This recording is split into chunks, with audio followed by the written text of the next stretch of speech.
नमस्कार साथियों, मैं हिमांशु तिवारी पूर्वांचल की धरती से आता हूं, लाल बहादुर शास्त्री के क्षेत्र से आता हूं और संयुक्त किसान मोर्चा की टीम का सदस्य हूं। नवनिर्माण किसान संगठन का उत्तर प्रदेश का प्रभारी हूं। साथियों, जो आज मैं आपसे बात करने जा रहा हूं, सबसे पहले तो मैं सभी दर्शकों को धन्यवाद देना चाहूँगा, हिंदुस्तान के वो नौजवान, किसान और बाकी आम जनता जिन्होंने हमारे डिजिटल प्लेटफॉर्म को बहुत बहुत समर्थन दिया है और किसानों की बात को, सच्ची आवाज़ को हिंदुस्तान के कोने कोने में पहुँचाया है। चौधरी चरण सिंह ने क्या कहा था, टाटा बिरला का की जागीर नहीं, यह हिंदुस्तान हमारा है। आज उनके बाद फिर से हमें उसी सवाल पर खड़ा होकर कहना पड़ रहा है, अडानी अंबानी का नहीं, ये हिंदुस्तान हमारा है। अडानी अंबानी की जागीर नहीं, यह हिंदुस्तान हमारा है। आखिर बार बार क्यों कहना पड़ता है? सरदार पटेल को अपने क्षेत्र में बारडोली में कहना पड़ा था, महात्मा गांधी जी को देश में जब वो किसान मूवमेंट लड़ रहे थे उस वक्त कहना पड़ा था, लाल बहादुर शास्त्री जी को भी अमेरिका को समझाना पड़ा था और चुनौती देनी पड़ी थी कि हिंदुस्तान के किसानों को आप उसके स्वाभिमान से समझौता नहीं करेंगे, उसके स्वाभिमान को आगे बढ़ाएंगे। आखिर वो विषय क्या है, कोशिश क्या है? कोशिश यही है साथियों, हमेशा से जमीन छीनने की कोशिश। किसान की जो ताकत है वो उसकी ज़मीन है, वो उसका उपज है, उसका प्रोडक्शन है और उस प्रोडक्शन पर, उस उपज पर हमेशा कुछ लोगों की निगाह लगी रहती है। कभी वो ईस्ट इंडिया कंपनी के माध्यम से होता है, कभी नई ईस्ट इंडिया कंपनी जो अडानी, अंबानी, WTO और विदेशी अदृश्य ताकतें हैं जो हिंदुस्तान को वापस गुलाम बनाना चाहती हैं, वापस कंट्रोल करना चाहती हैं। क्यों करना चाहती हैं वो, मैं आपको बताना चाहता हूँ। क्योंकि वो डेरिवेटिव मार्केट्स को के हिसाब से उसको खेलना चाहती हैं और साथ ही साथ पूरे मार्केट को कंट्रोल करके किसान उनके साथ साथ उपभोक्ता भी उनके कंट्रोल में हो जाए, ये पूरी कोशिश है। दाम को वो मैनिपुलेट कर पाएं। ये सारे विषय बहुत सारे किसान नेताओं ने आपके सामने रखा ही है, आप उस पर अध्ययन कर सकते हैं। जो मैं आज विशेष बात आपसे करना चाहता हूं कि ये जो आंदोलन है, यह किसान का आंदोलन होने के साथ साथ यह परिवर्तन का भी आंदोलन है। परिवर्तन का आंदोलन इसलिए है क्योंकि आज किसान पर सवाल उठाया गया है, किसान के स्वाभिमान, किसान के सम्मान, किसान के उचित मूल्य और किसान के सही मुद्दों को गलत ठहराकर मीडिया में भ्रम फैलाया गया है। तमाम तरीके के आरोप लगाए गए हैं। मैं नौजवानों से अपील करना चाहता हूं कि यह मूवमेंट आपका है। यह मूवमेंट जयप्रकाश नारायण के मूवमेंट की तरह एक सच्चा मूवमेंट है। यह मूवमेंट आज़ादी की लड़ाई की तरह एक सच्चा मूवमेंट है। इस मूवमेंट से जुड़िए। जो अफवाह और भ्रम है, आके देखिए तो सही यहाँ पर क्या हो रहा है। मैं पूर्वी उत्तर प्रदेश से आता हूँ, जौनपुर से आता हूँ। भूमि अधिग्रहण आंदोलन में दिल्ली में जब हुआ था 2015 में, तब भी किसानों की जमीन छीनने की कोशिश हुई थी। हम कुछ नौजवानों ने देश के तमाम किसान संगठनों को एक करने में छोटी सी भूमिका निभाई थी। वो भूमिकाओं के आधार पर मैं ये दावे के साथ कह सकता हूं कि हिंदुस्तान का एक एक किसान नेता बहुत त्याग और समर्पण और संयम के साथ किसानों के बीच में काम करता है। 20-25 साल उसने किसानों के समय में काम किया है। तब जाके आज आप उनके बहुतों के नाम जानते हो और बहुतों के नाम नहीं भी जानते, लेकिन मैं एक नौजवान के तौर पर आपको ये विश्वास दिलाना चाहता हूं कि ये किसान नेता हैं, किसी पार्टी या किसी पॉलिटिक्स के आधार पर यहां नहीं आए, किसान को लेकर आए हैं, किसान उनको लेकर आया है। ये केवल संगठनों का भी आंदोलन नहीं, ये वास्तविक में किसानों का आंदोलन है। तो इस आरोप पर बिल्कुल ध्यान मत दीजिए। साथियों, जब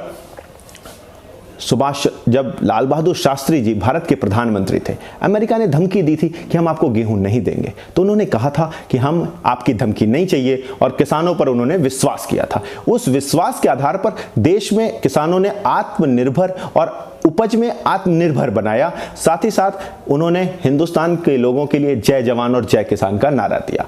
आज भारत के प्रधानमंत्री मोदी जी हैं, वो विदेशी ताकतों, अडानी अंबानी के साथ कॉरपोरेट के सामने घुटने क्यों टेक रहे हैं? उनको बताना चाहिए अगर कोई चुनौती है, कोई दबाव है, अगर ये कानून को लेकर उन पर बहुत भारी दबाव है तो देश के किसानों के सामने कहना चाहिए। शास्त्री जी का देश ने साथ दिया, उनके कहने पर एक समय उपवास किया। मोदी जी आप भी कह के देखिए, देश के किसान और नौजवान आपका साथ देंगे। लेकिन झूठ मत फैलाइए। आपके मंत्री, चाहे गृह राज्य मंत्री हो, सांसद हो, विभिन्न जिलों के छोटे मोटे मंत्री हो, ये सब लगातार आरोप बना रहे हैं किसानों पे और साथ ही साथ उनको खालिस्तानी, पाकिस्तानी, चीनी एजेंट। अरे देश के एक एक किसान की ना आप खून का एक एक बूंद निकालोगे ना तो देशभक्ति नजर आएगी। उसी का बेटा सीमा पर लड़ता है, वही अपने खेत में पेट, प्यून से लेके प्राइम मिनिस्टर तक की पेट की सुरक्षा करने वाले किसान को जब आज खेत और खलिहान की सुरक्षा का सवाल आया है तो आप उस पर सवाल खड़ा कर रहे हैं। बिल्कुल गलत बात कर रहे हो। आप हिंदुस्तान की तहजीब और संस्कृति पर यह सवाल खड़ा कर रहे हो, क्योंकि हिंदुस्तान किसानों से बना है। चरण सिंह जी कहा करते थे कि हिंदुस्तान की जो परिवर्तन है वो खेत और खलिहानों से हिंदुस्तान का विकास होकर गुजरता है। उस खेत और खलिहान पर किसी की नजर जुड़ी हुई है और वो आम उपभोक्ता या मध्यम वर्ग के भी हित में नहीं है। वो आने वाला जो जो नौजवान है कल को रोजगार करेगा, कल को व्यापार करेगा या खेती किसानी करेगा, उसके भी हक में नहीं है और ये पूरी तरीके से हिंदुस्तान के हक में नहीं है। इसलिए हम किसान संगठनों ने यही मांग की संयुक्त किसान मोर्चा के तहत कि ये तीनों कानून रद्द करो, इसमें कोई संशोधन स्वीकार नहीं है, क्योंकि संशोधन तो तब स्वीकार होता जब आप हमसे पूछ के बनाते। आपने तो किसान संगठनों से पूछा नहीं, आपने किसानों से पूछा नहीं, किसी किसान नेता ने नहीं मांग की, किसी किसान संगठन ने नहीं मांग की। WTO और अंतर्राष्ट्रीय ताकतों ने, अडानी अंबानी ने, कानून भी उन्होंने ही बनाया है। और जब नीति आयोग के CEO अमिताभ कांत, जिन्होंने कुछ दिन पहले कहा कि देश में टू मच डेमोक्रेसी है, मैं उन्हें कहना चाहता हूं टू मच नहीं अमिताभ कांत जी, डीप डेमोक्रेसी है। हमारी लोकतंत्र बहुत गहरा है और ये आप सड़कों पर देख लीजिए, ये पूरे हिंदुस्तान की परंपरा हजारों सालों में आपको दिख जाएगी। आजादी के बाद भी हमारा लोकतंत्र खड़ा हुआ है। इसलिए मैं आपको ये कहना चाहता हूं कि जब उन्होंने नीति आयोग के CEO ने ये कहा कि इस समय कोरोना टाइम सबसे अच्छा समय है, एक लेख लिखा उन्होंने, और हमें इस समय इस कानून को पास कर देना चाहिए। काफी लंबे समय से उनके टेबल पे पड़ा हुआ था, उसमें और सारी चीजों को जोड़ते हुए उन्होंने कोरोना टाइम पे ही संसद लाया, प्रश्नकाल हटा दिया सरकार ने, और आज जब उसको हटाने की मांग हो रही है, MSP को गारंटी बनाने के कानून की मांग हो रही है, सभी 23 फसलों की MSP खरीद हो और MSP C2 प्लस 50% के आधार पर मिले, उसकी मांग को लेकर संसद का विशेष सत्र बुलाने की बात हो रही है, तो कोरोना की आड़ में लेकर आप छुप रहे हो, हिंदुस्तान को गुमराह कर रहे हो। पूरे देश में आज लाखों लोग सड़कों पर खड़े हैं, कोई कोरोना तो नहीं हो रहा, आप रैलियां कर रहे हो, कोई कोरोना तो नहीं हो रहा, लेकिन आप संसद का सत्र बुलाने के लिए, कल किसान घाट पे जाने के लिए आपने कहा कोरोना है। जहां आपकी बात आएगी वहां आप कहोगे कोरोना है, जहां लोगों की बात आएगी, उनके अधिकार की बात आएगी, उनकी सच्ची संघर्ष की बात आएगी, आप कहोगे कोरोना है। तो ये कोरोना के नाम पर झूठ मत फैलाइए। मोदी जी से मैं विशेष अपील करना चाहता हूं कि आप हिंदुस्तान के किसान को उसके वास्तविक अर्थों में जो उसका स्वराज है, ऐसा नहीं है कि खेती किसानी में कोई संकट नहीं है, APMC में भी बहुत कुछ प्रॉब्लम्स थी, मंडियों में भी दिक्कतें थी, लेकिन उन दिक्कतों को दूर करिए। बड़ी छत को आप हटा, बड़ी एक छोटी सी जो झोपड़ी है उसको आप छत तो दीजिए, लेकिन उसके आधार पर पूरे छत को हटा देंगे, आप उसको पूरा हटा के कॉर्पोरेट्स के हाथ में दे देंगे, ये हिंदुस्तान को स्वीकार नहीं। एग्रीकल्चर में कम से कम खेती किसानी को लेकर यह बात स्वीकार नहीं। साथ ही साथ इसलिए हम 3 कानून को रद्द करने की मांग करते हैं। आप इसको पढ़ेंगे जब इन कानूनों को, तो आपको समझ में आएगा कि बहुत बारीक तरीके से उन्होंने गोल गोल घुमाया है।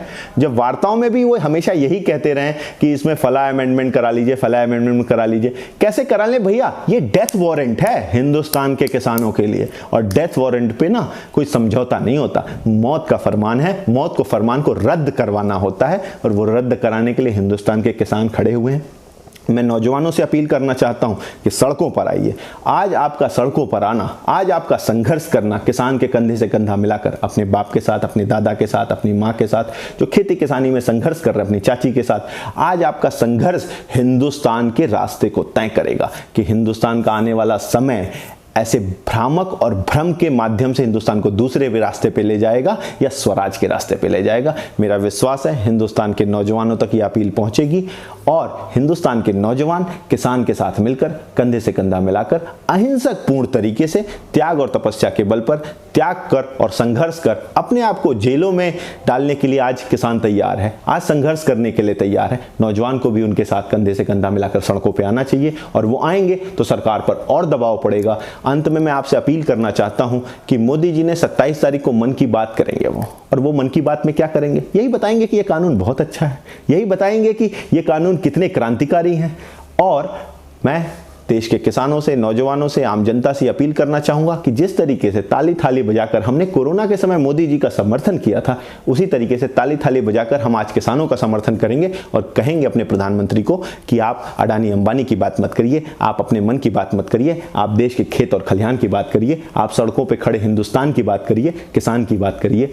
आज किसान अन्नदाता है और वो भारत का भाग्य विधाता है। इसलिए मुझे लगता है कि आप सब जो बहुत जागृत नौजवान हैं, बहुत जागरूक दर्शक हैं, वो सब मुद्दे को सही से समझेंगे, भ्रम में नहीं फंसेंगे। टीवी मीडिया आज उन्होंने कुछ कुछ चैनल्स को खरीद लिया है, तो वो उन्हीं का सर्वे, उन्हीं की बात, उन्हीं की पहचान दिखाएगी। इसलिए मेरा विश्वास है सच्चाई को देखेंगे, तर्क के आधार पर सोचेंगे समझेंगे, किसी भी भ्रामक आधार पर किसी चीज को शेयर नहीं करेंगे, और किसान आंदोलन को अपना समर्थन करेंगे। यह आंदोलन अहिंसक है, नॉन पॉलिटिकल है, कोई राजनीतिक मंशा नहीं है, केवल इतनी सी बात है कि किसान का यह विषय पूरा हो और हिंदुस्तान के किसानों की व्यवस्था को आगे बढ़े।